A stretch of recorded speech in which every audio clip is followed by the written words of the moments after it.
Dear student, हमने previous video में पढ़ा था वाणिज्य क्या है, कॉमर्स क्या है। तो कॉमर्स एज अ स्ट्रीम आज हम पढ़ रहे हैं। कॉमर्स एज अ स्ट्रीम आप पढ़ेंगे 3 सब्जेक्ट, एक बिजनेस स्टडीज़, मेन सब्जेक्ट आपका है बिजनेस स्टडीज़, दूसरा आपका है अकाउंटेंसी एंड थर्ड है इकोनॉमिक्स। तो आज हम बिजनेस स्टडीज़ का पहला चैप्टर व्यवसाय, बिजनेस क्या है, ये हम पढ़ेंगे। तो बिजनेस स्टडीज़ का पहला चैप्टर है व्यवसाय। ठीक है, व्यवसाय आपकी प्रकृति क्या है, व्यवसाय क्या है, बिजनेस स्टडी, इसी से हमें पता चलता है कि व्यवसाय क्या है, ये हम पढ़ेंगे। व्यवसाय देखिए, बिजनेस या व्यवसाय शब्द की उत्पत्ति व्यस्त रहने से हुई है। व्यस्त रहना व्यवसाय का अर्थ यानी कि हो गया व्यस्त रहने से ही लगाया गया है। तो बिजनेस का जो आपका ओरिजिनल आपका मीनिंग है वो है बीइंग बिजी, यानी कि व्यस्त रहना। बिजनेस मीन्स है बीइंग बिजी। आपका मतलब होता है बिजनेस को अगर हम शब्द उसकी मीनिंग जाने तो वह है बीइंग बिजी। तो अगर आप किसी भी चीज़ में, किसी भी एक्टिविटीज़ में आप व्यस्त रहते हैं तो उसे बिजनेस सामान्य अर्थों में कह सकते हैं। अब देखिए, आपको पता है या आपको मैंने पहले भी पढ़ाया है कि जब आप कोई भी व्यस्त रहते हैं या कोई एक्टिविटीज़ करते हैं तो यहाँ पर 2 तरह की एक्टिविटीज़ होती हैं।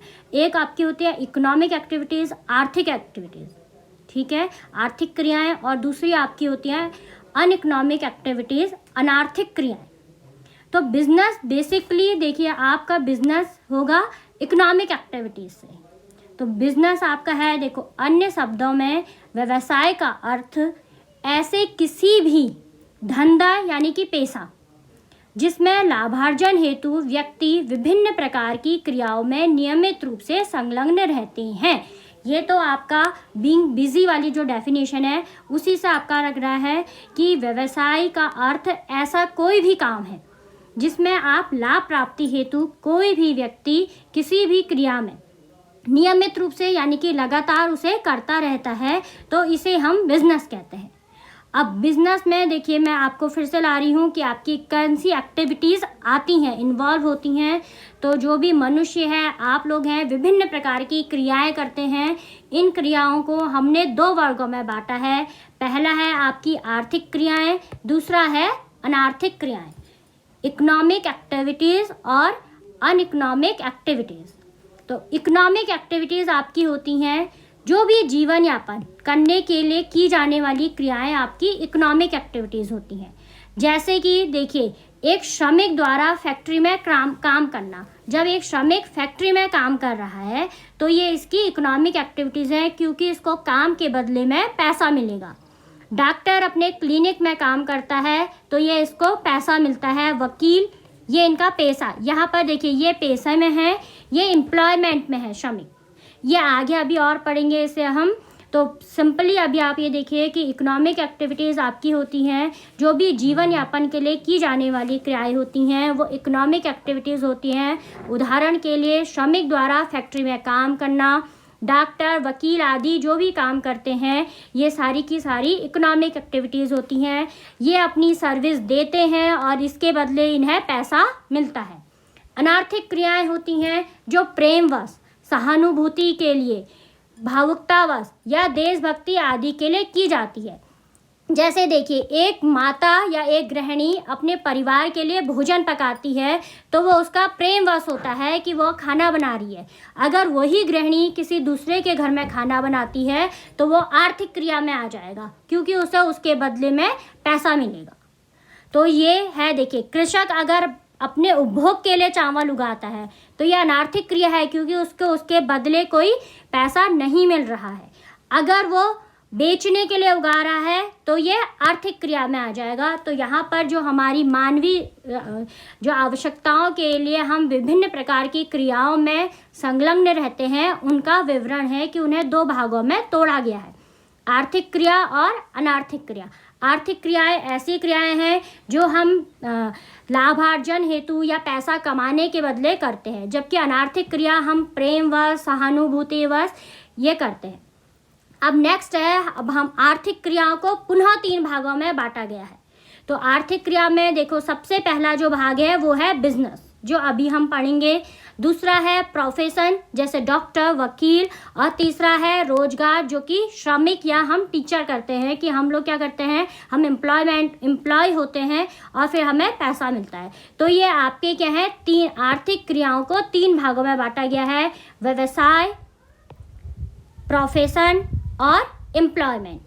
तो व्यवसाय अब क्या है, देखो व्यवसाय एक ऐसी आर्थिक क्रिया है। आर्थिक क्रिया जहाँ पर भी शब्द यूज होगा वहाँ आप बेसिकली समझेगा कि वो लाभ अर्जन के लिए है, वहाँ से हमें पैसा मिल रहा है, जिसमें वस्तुओं का उत्पादन, आप वस्तु को उत्पादित करेंगे या फिर क्रय विक्रय करेंगे या किसी सेवा को प्रदान करेंगे करके समाज में मनुष्य की आवश्यकताओं की पूर्ति। अब हम देखो किसी भी चीज़ को किसी को क्यों देते हैं, क्योंकि वो उनकी आवश्यकता होती है। जैसे चावल है, चावल बाजार से हम खरीदते हैं तो हमारी आवश्यकता की पूर्ति होती है, और जो राशन डीलर है वो उसे बेचता है तो उसे उसके बदले में पैसा मिलता है। तो मनुष्य की आवश्यकताओं की पूर्ति के लिए जो भी सामान हम उत्पादित कर रहे हैं, क्रय विक्रय कर रहे हैं या सेवाओं को प्रदान कर रहे हैं, उससे हमारा जो धन कमा रहे हैं वो व्यवसाय के अंतर्गत आता है। तो व्यवसाय के अंतर्गत जो व्यवसाय का मुख्य उद्देश्य होता है वो होता है धन कमाना। अगर कोई भी ऐसा क्रय विक्रय या उत्पादन जिसका मुख्य उद्देश्य धन कमाना नहीं है, वो व्यवसाय के अंतर्गत नहीं आएगा। तो business includes production and exchange of goods and services with the main object. आपका मेन ऑब्जेक्ट क्या है, टू अर्निंग प्रॉफिट। आया समझ में? तो देन ये देखिए, इसके अंतर्गत व्यवसाय में आप सारी एक्टिविटीज़ आ जाएंगी। ऑल एक्टिविटीज़, जितनी भी एक्टिविटीज़ हैं concern with the production of goods and services and their distribution. Distribution means वहाँ तक पहुँचाने के लिए, are known as business activities. व्यवसाय क्या है, एक ऐसी आर्थिक क्रिया है जिसमें वस्तुओं का उत्पादन, क्रय विक्रय या सेवाओं को प्रदान करके मनुष्य की आवश्यकताओं की पूर्ति की करके धन कमाया जाता है। अब व्यवसाय की मुख्य विशेषताएं क्या है? आपने व्यवसाय पढ़ा, अब व्यवसायिक क्रियाओं की मुख्य विशेषताएं पढ़ेंगे। तो पहली सबसे आपकी इसमें देखिए, इसकी डेफिनेशन में ही है कि सबसे पहली मुख्य विशेषता है व्यवसाय एक आर्थिक क्रिया है। आर्थिक क्रिया कैसे हो गई? क्योंकि व्यवसाय का मुख्य उद्देश्य लाभ कमाना होता है, ना कि आपके प्रेम व सहानुभूतिवश कोई काम करना होता है। तो व्यवसाय की पहली और प्रमुख विशेषता है कि ये आपकी क्या है, एक आर्थिक क्रिया है। दूसरी, वस्तुओं और सेवाओं का उत्पादन अथवा उनकी प्राप्ति। देखिए, व्यवसाय में हम वस्तुओं को उत्पादित करते हैं या फिर उनका क्रय विक्रय करते हैं। अब अगर हम किसी भी व्यावसायिक इकाई में जो भी जिस वस्तु का व्यापार करती है या उनका स्वयं उत्पादन करती है, आपूर्ति के लिए या तो वो क्या करेगी, खुद ही उत्पादित करेगी या फिर उनको क्या करेगी, कहीं से खरीदेगी। तो आप देखो, उनकी प्राप्ति मतलब है कि कहीं से खरीद के फिर उनको बेचना। तो किसी भी इकाई का हम जो व्यापार कर रहे हैं तो उसमें या तो वस्तुओं का व्यवसायकर्ता उत्पादन करेगा या उसे कहीं से खरीदेगा। अब वस्तुएं देखिए यहाँ पर कितने प्रकार की हो सकती हैं। तो वस्तुओं को हमने दो प्रकार में तोड़ा है। पहला आपका है उपभोक्ताएं वस्तुएं। उपभोक्ता वस्तुएं यानी कि कंज्यूमर गुड्स। कंज्यूमर गुड्स जैसे चीनी, चावल, पेन, नोटबुक, जो कि प्रतिदिन आपकी काम आती हैं। प्रतिदिन काम आने वाली वस्तुएं उपभोक्ता वस्तुएं कहलाती हैं। दूसरी आपकी है पूंजीगत वस्तुएं, कैपिटल गुड्स, जैसे मशीन, फर्नीचर, जो कि एक टाइम लंबे समय तक, दीर्घ काम तक काम आती हैं। तो वस्तुएं देखिए, इस वस्तुओं और सेवाओं के उत्पादन में आप उसके अंतर्गत आप क्या लिखेंगे कि अगर आपने लिखना है तो उसमें लिखेंगे कि व्यवसायकर्ता जिन भी इकाई का व्यापार कर रहा है या तो वो उन्हें खुद उत्पादित करता है या उन्हें खरीदता है बेचने के लिए। और वस्तुएं दो प्रकार की होती हैं। व्यवसाय आपका दो वस्तुओं में हो सकता है, या तो उपभोक्ता वस्तुओं में, कंज्यूमर गुड्स में, या फिर पूंजीगत वस्तुओं में। नेक्स्ट इसकी विशेषता है मानवीय आवश्यकताओं की संतुष्टि के लिए वस्तुओं और सेवाओं का विक्रय या विनिमय। तो देखो, मानवीय आवश्यकताओं, हमारी संतुष्टि के लिए, मानवीय आवश्यकताएं जो होती हैं उनकी संतुष्टि के लिए ही हम क्या करते हैं, कोई भी चीज़ बिजनेस करते हैं, उसको हम बेचते हैं। तो व्यवसाय में जब हम क्या करें, कोई भी चीज़ खरीदते हैं तो उसका हमको पैसा देना पड़ेगा। तो व्यवसाय में मूल्य के बदले वस्तुओं और सेवाओं का हस्तांतरण, विनिमय मतलब एक्सचेंज किया जाता है। यदि वस्तुओं का उत्पादन उत्पादक द्वारा स्वयं के उपभोग के लिए किया जा रहा है, जैसे कृषक अपने खेत में चावल अपने स्वयं के उपभोग के लिए उगा रहा है, तो ये कहाँ आ जाएगी, अनार्थिक क्रिया में, और व्यवसाय नहीं कहलाएगा। नेक्स्ट है इसका, नियमित रूप से वस्तुओं और सेवाओं का विनिमय। देखिए, व्यापार का मुख्य इम्पोर्टेंट आपका ये है एक उद्देश्य कि आपका नियमित रूप से वस्तुओं और सेवाओं का विनिमय हो। अगर आप एक ही बार लेन देन कर रहे हैं तो ये व्यवसाय नहीं कहलाएगा। जैसे देखिए, उदाहरण देखिए कि यदि कोई भी व्यक्ति अपना घरेलू सामान पुराना हो चुका है, उसे एक बार किसी को बेच देता है, जैसे रेडियो को लाभ पर ही बेच रहा है चाहे वो, वैसे क्योंकि व्यवसाय का मुख्य उद्देश्य आपको मैंने लाभ बताया है, तो चाहे वो एक बार लाभ पर बेच रहा है, दूसरी बार वो नहीं बेचेगा, तो ये व्यवसाय नहीं कहलाएगा।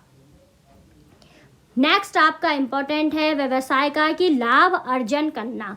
व्यवसाय में लाभ अर्जित करना इसका मुख्य उद्देश्य होता है। बिना लाभ के कोई भी देखिए, इसका कारण क्या है, ये आपका कभी कभी शॉर्ट नोट में भी आता है कि व्यवसाय में लाभ अर्जन करना क्यों आवश्यक होता है। तो व्यवसाय में लाभ अर्जन करना इसलिए आवश्यक होता है क्योंकि बिना लाभ के कोई भी व्यवसाय दीर्घ समय तक या लंबे समय तक कार्य नहीं कर सकता है। जब आपके पास लाभ होगा तभी आप अपना व्यवसाय बढ़ा सकते हो। इसलिए व्यवसायकर्ता को विक्रय की मात्रा बढ़ाकर या तो वो सेल बढ़ाएगा या लागत कम करके, कॉस्ट को कम करके अधिक से अधिक लाभ कमाने का प्रयत्न करना चाहिए ताकि वो अपने व्यवसाय का विस्तार कर सके। तो ये आपका एक शॉर्ट नोट में बहुत इम्पोर्टेंट है कि व्यवसाय के लिए लाभ अर्जन मुख्य क्यों होता है। लाभ अर्जन मुख्य इसलिए होता है ताकि वो लंबे समय तक काम कर सके। बाजार में अपने व्यवसाय को बनाए रखने के लिए लाभ का अर्जन व्यवसायकर्ता के लिए बहुत ज़रूरी होता है। नेक्स्ट आपका इम्पोर्टेंट है प्रतिफल की अनिश्चितता। प्रतिफल की अनिश्चितता होती है व्यवसायिक क्रियाओं के संचालन में एक निश्चित समय में होने वाली लाभ की अस्थिरता को प्रतिफल की अनिश्चितता कहते हैं। देखो, व्यवसाय जब हम स्टार्ट करते हैं, उसका परिचालन करते हैं, तो जो भी पैसा हम लगाते हैं उसको हम क्या कहते हैं, पूंजी। व्यवसाय को प्रारंभ करने के लिए कुछ पैसा हमें लगाना पड़ेगा, उसको हम पूंजी कहते हैं। और इस पूंजी पर हमें लाभ की आशा रहती है, हमें पैसा मिलेगा, हम तभी तो पूंजी लगाएंगे, तो उस पर हमें लाभ की आशा रहती है। परंतु वास्तव में हमें यह कितना लाभ मिलेगा ये तो हमारे व्यवसाय पर डिपेंड करेगा। तो हमारा क्या होता है कि कितना लाभ वास्तव में विनियोजित पूंजी यानी कि हमने लगाई है उस पर मिलेगा, यह निश्चित नहीं होता है, हमें हानि की आशंका भी बनी रहती है। तो नेक्स्ट आपका मोस्ट इम्पॉर्टेंट है कि व्यापार में प्रतिफल की अनिश्चितता बनी रहती है, यानी कि हमने जितना पैसा लगाया है हमें उस पर कितना लाभ मिलेगा, हम उस पैसे से कितना कमाएंगे ये निश्चित नहीं होता है। लास्ट और मोस्ट इम्पॉर्टेंट आपका है जोखिम के तत्व। देखिए, जोखिम, किसी भी कार्य में जोखिम होता है। आप पढ़ाई करते हैं, आप पेपर दे रहे हैं, जोखिम है। तो यहाँ व्यापार आप स्टार्ट कर रहे हैं, यहाँ भी जोखिम है। हमेशा एक अनिश्चितता होती है कि व्यापार को कहीं हानि ना हो जाए। तो यही है, जोखिम एक अनिश्चितता है जिसका कारण व्यवसाय में हानि संभव है। तो जोखिम का संबंध कुछ व्यवसायिक घटनाओं से होता है, जैसे उपभोक्ता की पसंद। आपने आज व्यापार किया, आज फैशन में चल रहा है आपकी लो वेस्ट जीन्स, आपने खूब सारी लो वेस्ट जीन्स ले आए, मगर जब तक का वो जीन्स आपके पास पहुंची और उपभोक्ताओं की पसंद या फैशन चेंज हो गया, तो आपको घाटा हो गया। जोखिम है तो यहाँ पर फैशन में परिवर्तन, उत्पादन विविध में परिवर्तन और प्राकृतिक आपदाएं आदि जोखिम के तत्व हमेशा सदैव व्यापार में बने रहते हैं। तो स्टूडेंट्स, आपने पढ़ा आज बिजनेस क्या होता है। बिजनेस एक ऐसी आर्थिक क्रिया होती है जिसमें वस्तुओं का उत्पादन, क्रय विक्रय और सेवाओं को प्रदान करके मुख्य उद्देश्य व्यवसाय का क्या है, लाभ कमाना, धन कमाया जाता है। यही बिजनेस है। और बिजनेस के आपके या व्यवसाय के आपके जो विशेषताएं होती हैं वो उसकी डेफिनेशन में ही निहित है। तो थैंक यू वेरी मच आपका ये वीडियो देखने के लिए। अब हम नेक्स्ट वीडियो में पढ़ेंगे और आई होप कि आप इसको पढ़ेंगे।